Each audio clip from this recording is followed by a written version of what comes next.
Hello everyone, welcome back my channel.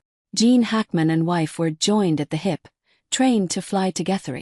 Gene Hackman and his wife Betsy Arakawa were an incredibly close couple, and even shared the hobby of flying. Andy Wells, a retired military pilot and flight instructor, first met the couple back in 1987. Gene was a licensed pilot, but he hadn't flown for a while, and I'm not sure he ever flew up high in the mountains, Wells told Fox News Digital. So they came to me, and Gene wanted to get recurrent, which didn't take much because he was already a licensed pilot, and we flew together several times. Wells said Arakawa was also interested in lessons, partially as a backup in case of emergencies. Then he told me that he and Betsy had decided that Betsy would get what we called a pinch hitter course. That means an abbreviated pilot course where the person gets just good enough so that if they had to take over the controls and land, they have a really good chance at doing it successfully. Hackman had been a pilot for years, with a passion for aircraft. In a 1990 Los Angeles Times interview, Hackman said he'd done aerobatics as a hobby for 12 years. I just bought an Eagle, a two-seater plane. I wish I could fly more, but I can't when I'm in a picture because of insurance. You can't be a weekend acrobatic pilot. Otherwise you will be an ex-acrobatic pilot, he said at the time. Gene was really eager to get back in the cockpit. He just couldn't wait to get in that airplane and start the engine. He was eager.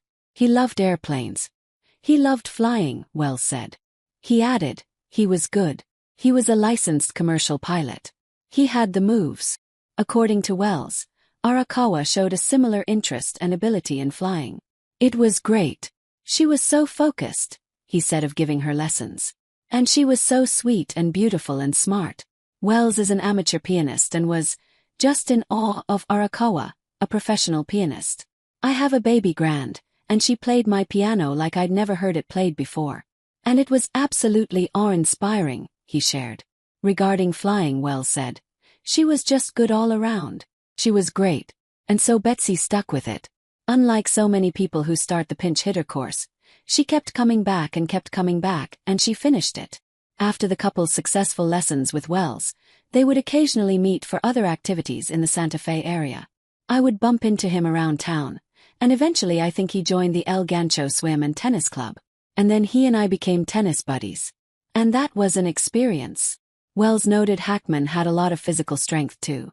And when the ball came to him, he just about knocked the fuzz off it every time it came to him. He was a hoot. Of course, he hit a few home runs, which is not desirable in tennis. He also shared that they'd occasionally get together at his home, where they'd have cookies and wine.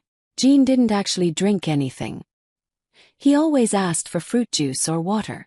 As Hackman aged, he became reclusive, and Wells didn't see him or Arakawa for years.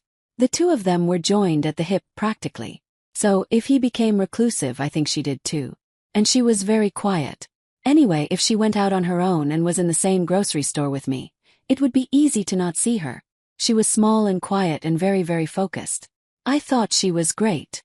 Hackman, 95, and Arakawa, 65, along with their dog, were found dead inside their home on February 26.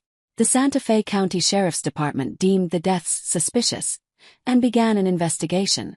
Authorities believe both had been dead for over a week before their bodies were discovered.